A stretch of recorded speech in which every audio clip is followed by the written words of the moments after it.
نہایت ہی واجب الاحترام بزرگوں اور دوستوں، نوجوان ساتھی اور طالب علموں،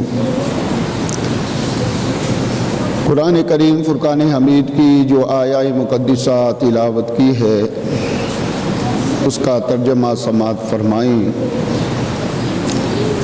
اللہ رب العالمین نے ارشاد فرمایا کہ یا ایھا الذین آمنوا، اے ایمان والو، کتب علیکم الصیام، تم پر روزے فرض کر دیے گئے، کما کتب علی الذین من قبلکم، جس طرح فرض کر دیے گئے تھے تم سے پہلے لوگوں پر، لعلکم تتقون، تاکہ تم متقی اور پرہیزگار ہو جاؤ۔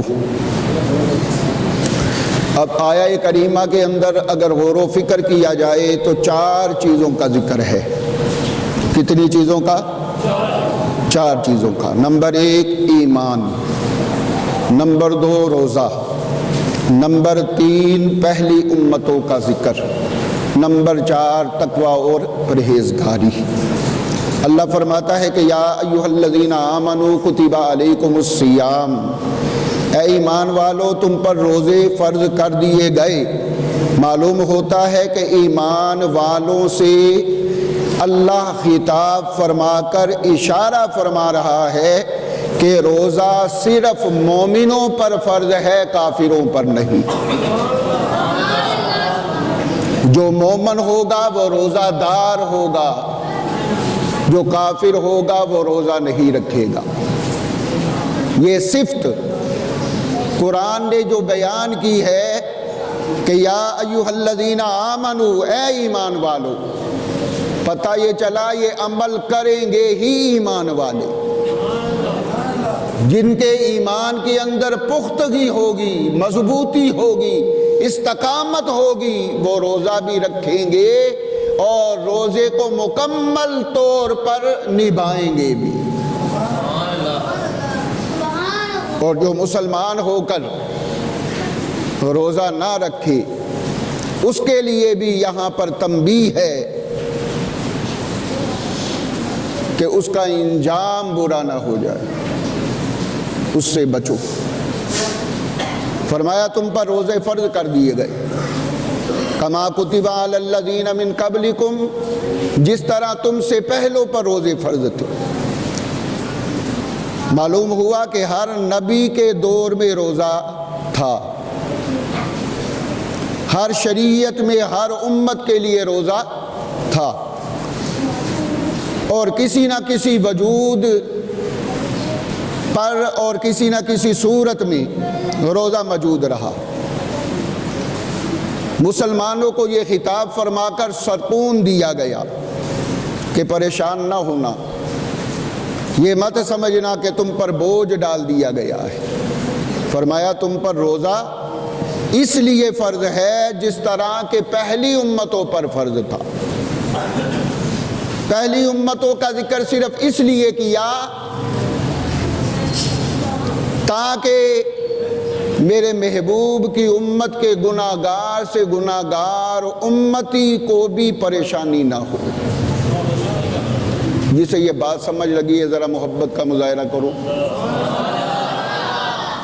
اندازہ لگاؤ، یہ تسلی دی گئی، یہ تسکین دی گئی، یہ سکون دلایا جا رہا ہے کس کو؟ گناہگار امتی کو، کہ پریشان نہ ہونا۔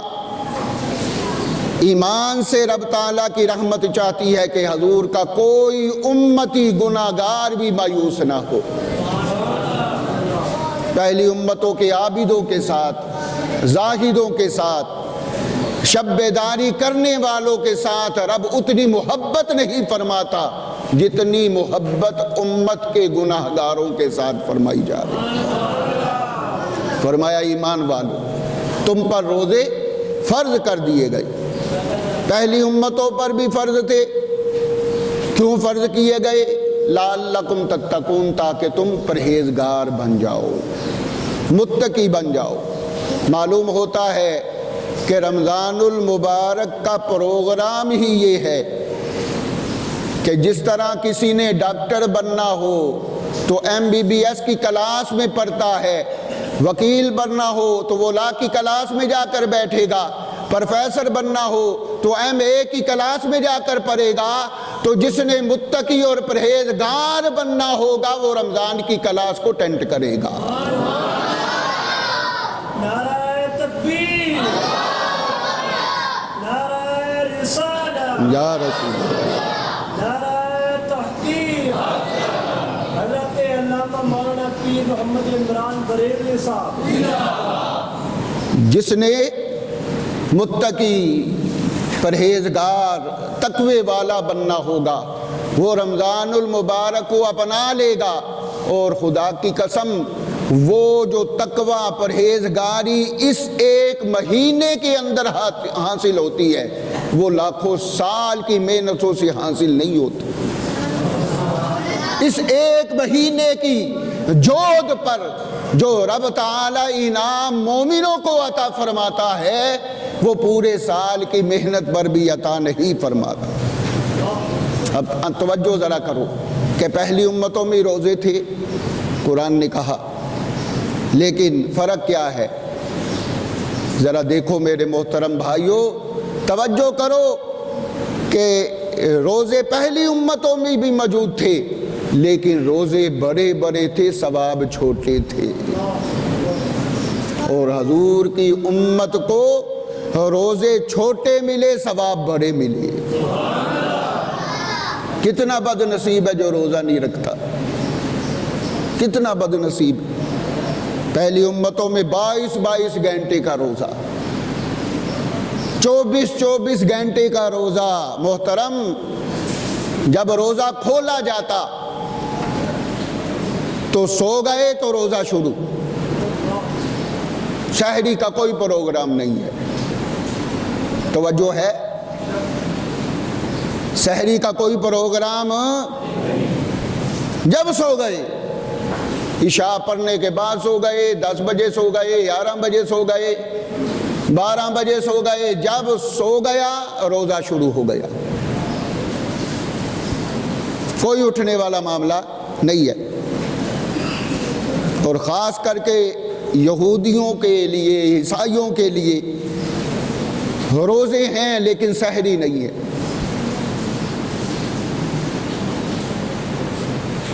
کیوں نہ اپنے نبی کی بارگاہ میں سلام نیاز پیش کرے؟ رحمت للعالمین کو اپنی امت پر کتنا رحم آیا، کتنا پیار آیا۔ اللہ اکبر۔ حضور فرماتے ہیں تسخروا، میرے امتیوں اٹھو، سحری کیا کرو۔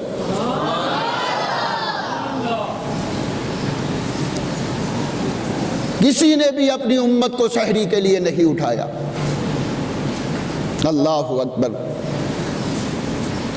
1,24,000 کم و پیش جتنے پیغمبر، رسول، نبی آئے، کسی نے اپنی امت کو سحری کے لیے نہیں اٹھایا۔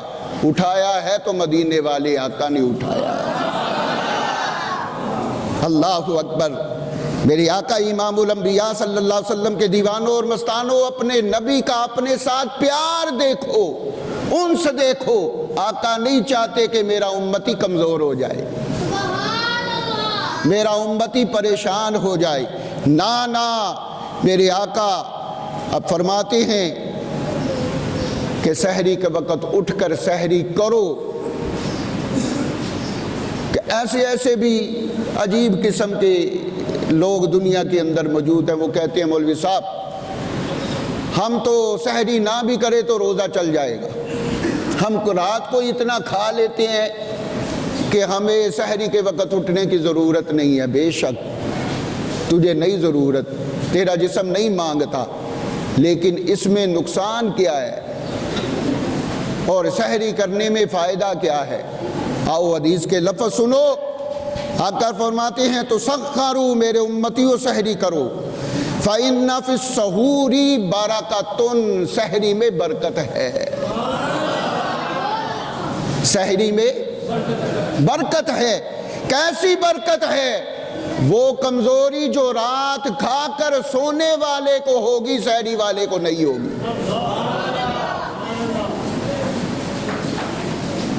اللہ اکبر۔ میرے آقا امام الانبیاء صلی اللہ علیہ وسلم کے دیوانوں اور مستانوں، بات طویل ہو جاتی ہے، اس لیے مختصر کرتے ہوئے فقہ کرام فرماتی ہیں کہ کھانا رات کو بھی اگر کھا لیا جائے نا تو روزہ ہو جائے گا، لیکن جو برکت ہے وہ حاصل نہیں ہوگی۔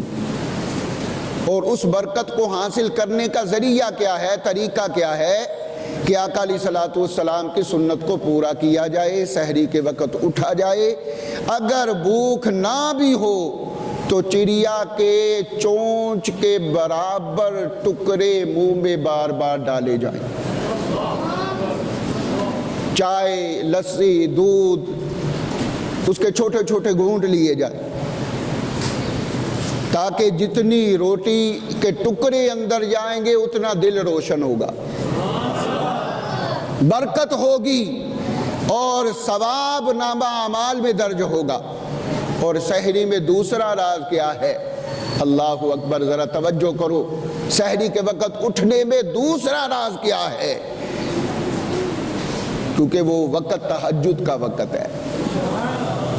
پچھلی رہتی رحمت رب دی کرے بلند آوازہ، بخشش منگن والے اسائیاں کھلا یوں دروازہ۔ رمضان کی تو ہر رات ہی ایسے ہے، یاد رکھنا، لیکن وہ تہجد کا وقت ہوتا ہے، خاص رحمت الہی برسنے کا وقت ہوتا ہے۔ اگر اٹھو گے تو وضو کر کے 2 نفل پڑھ لو گے، تہجد پڑھنے والوں میں شامل ہو جاؤ گے۔ اور اگر یہ عادت بن گئی پوری زندگی اور سال کے لیے تو خدا کی قسم رب تعالیٰ ایسی عادت رکھنے والے کو ہی ولایت کا تاج عطا فرماتا ہے۔ کیونکہ ولی جتنے بھی ہوئے ہیں وہ تمام کے تمام تہجد گزار تھے، کیونکہ تہجد کی نماز میرے پاک نبی پر فرض ہے، امت پر 5، میرے آقا پر 6۔ اور اسی جو خاص نماز تہجد کی تھی اس کو ولیوں نے اپنے اوپر لازم کیا۔ جب ولیوں نے اپنے اوپر لازم کیا تو رب نے انہیں اپنا دوست بنا لیا۔ یہ رب کے ساتھ دوستی کا ایک چھوٹا سا راستہ ہے جو عبور کر کے رب کے ولیوں میں شامل ہو سکتا ہے، کیونکہ میرے آقا کی تمنا ہے کہ میرا ہر امتی ولی ہو، میرا ہر امتی ولی ہو۔ اور جو یہ چاہتا ہے کہ ولی بنوں وہ سحری کے وقت اٹھ کر 2 نفل پڑھ لیا کرے، ہو سکتا ہے اس کی قسمت کا ستارہ چمک اٹھے۔ اگر غور کیا جائے تو سحری آئی کہاں سے ہے، سحری کا شان نزول کیسے ہوا، یہ بات کر کے اپنے موضوع کو سمیٹتا ہوں کہ ابتدائے اسلام میں روزہ اسی طرح تھا جس طرح عیسائی رکھتے، یہودی رکھتے، کہ رات کو روزہ رکھ لیا، ساری رات روزہ، سارا دن روزہ، صرف افطاری کی اجازت تھی مغرب کے وقت، اس کے بعد روزہ شروع ہو جاتا۔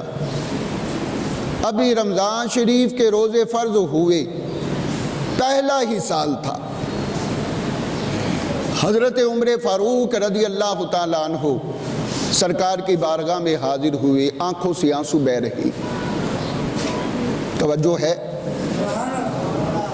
آنکھوں سے آنسو بہہ رہے ہیں، جسم پر کپ کپی طاری ہے، چہرہ افسردہ ہے، حضور کی بارگاہ میں حاضر ہوتے ہیں۔ میرے آقا دیکھ کر فرماتے ہیں، عمر فاروق کیا ہوا؟ عرض کی یا رسول اللہ جان بوجھ کر روزہ توڑ دیا، آقا مجھ سے روزے کی حفاظت نہیں ہو سکی۔ یہاں غور طلب بات یہ ہے کہ روزہ توڑنا خدا کی نافرمانی ہے، لیکن صحابہ کرام سے کوئی گناہ ہو جائے تو وہ حضور کی بارگاہ میں دورے آتے ہیں۔ نہیں توجہ آپ کی، اللہ نے ارشاد فرمایا وَلَوْ أَنَّهُمْ إِذ ظَّلَمُوا أَنفُسَهُمْ جَاءُوكَ، اگر وہ اپنی جانوں پر ظلم کر لیں تو محبوب تیری بارگاہ میں آ جائیں، رب تعالیٰ نے یہ نہیں فرمایا کہ میرے پاس آ جاؤ، ظالموں کو کہا کہ میرے محبوب کے پاس چلے جاؤ، نیکوں کو کہا میرے پاس آ جاؤ، ظالموں کو کہا محبوب کے پاس چلے جاؤ۔ میں قادر ہوں، قیوم ہوں، جبار ہوں، قہار ہوں، ادھر آؤ گے تو ہو سکتا ہے معافی مل جائے، نہ ملے، پکڑ دکڑ شروع ہو جائے، سزا کا اعلان ہو جائے، لیکن محبوب کی بارگاہ میں جاؤ گے رحمت ہی رحمت ہے۔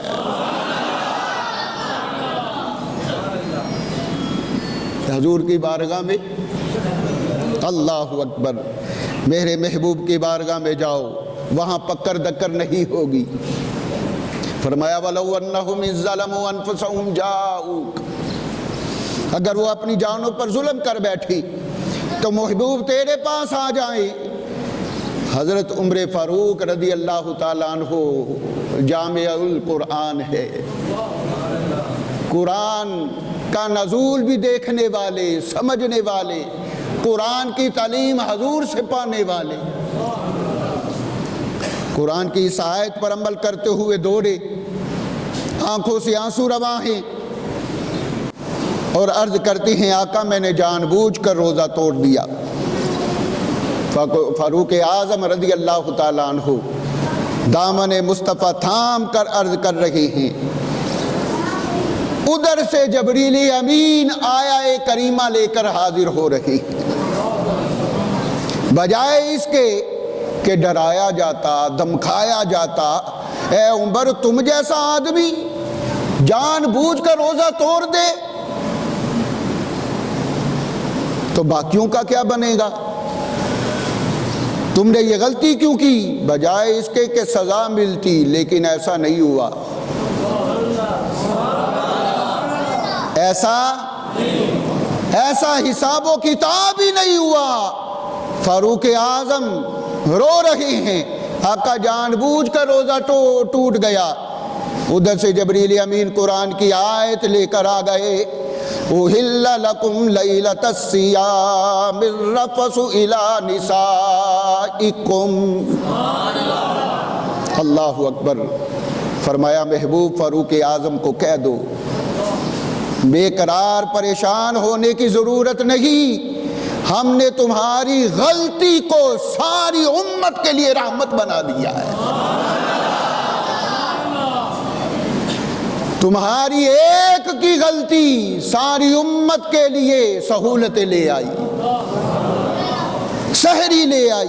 اللہ اکبر۔ صرف تمہاری خطائی معاف نہیں، قیامت تک کے لیے ہم نے رمضان المبارک کے اندر راتوں کی چھٹی عطا فرما دی۔ اب ساری رات موج کرو، ساری رات کھاتے پیتے رہو، جب سحری کا وقت شروع ہوگا اس وقت تم کھا کر روزہ رکھ لو گے، تمہارا روزہ شروع ہو جائے گا۔ اللہ اکبر۔ میں توجہ چاہوں گا، عاشق رسول لوگ میرے سامنے موجود ہیں۔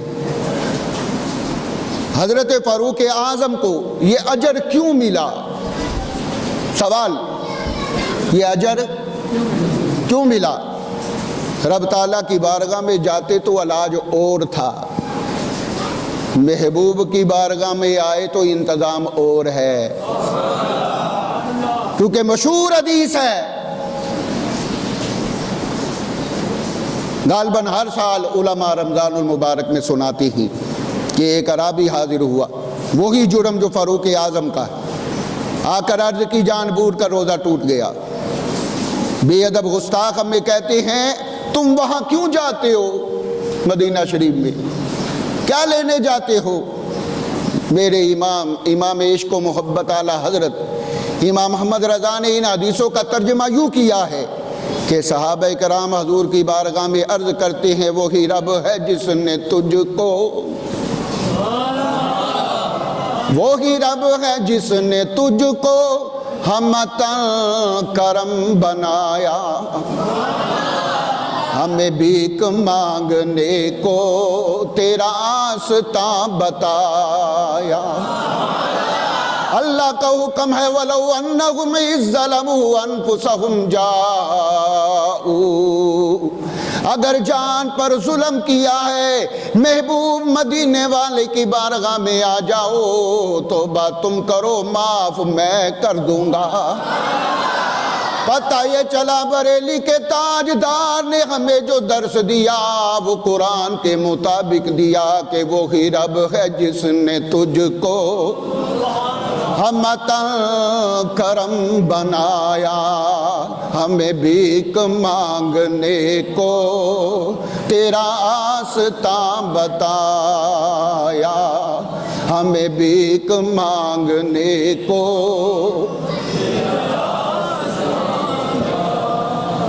اب مدینے کا آستہ کیسا آستہ ہے؟ اللہ، وہاں پہ تو اپنا بیگانہ بھی آ جائے تو خالی نہیں جاتا، انسان تو انسان جانور بھی آ جائے تو خالی،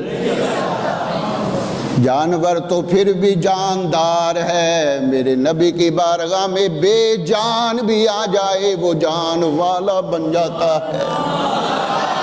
تمہیں اس بارگاہ کے ادب کا پتہ نہیں، اس بارگاہ کے مقام کا پتہ نہیں۔ رب کعبہ کی قسم، جس نے رب تک پہنچنا ہو اسی رسول کی بارگاہ میں آئے وہ رب تک پہنچ جائے گا۔ وَمَا عَلَيْنَا إِلَّا الْبَلَاغُ۔